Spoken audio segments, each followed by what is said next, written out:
Najzdravije dve namirnice su beli luk i med, a kombinacija ova dva veoma moćna sastojka čine narodni lek koji Rusi redovno koriste. Kako deluje? Na prvom mestu beli luk snižava krvni pritisak, kao i nivo holesterola u krvi.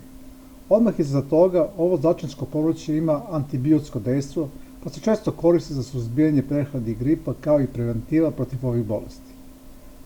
Redovnom konzumacijom belog luka jača se imunni sistem i proizvodnja antitela u organizmu. Štiti krvne sudove i smanjuje rizik od srčanog i krvnog udara. Med. Med sadrži dosta vitamina i preko 37 mineralnih materija, među kojima su kalijum, kalcijum, magnezijum, cink. Svaki med, ukoliko je prirodan i pravi, jeste lekovit.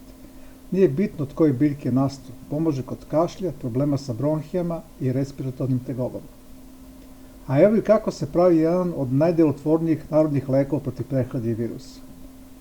Potrebno je 500 g meda, 7 limunova, 7 čenova belog luka, 300 g oraha, 250 g proklijale pšenice. Priprema. Proklijalu pšenicu izblendirajte, pa ju dodajte orahe, beli luk i cela 3 limuna sa korom.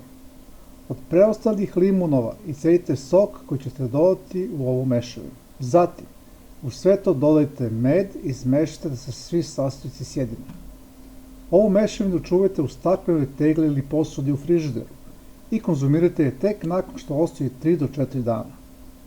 Kad je ovaj prirodni lek spreman za upotrebu, uzimajte kašičicu ili dve pola sata pre svakog obroka.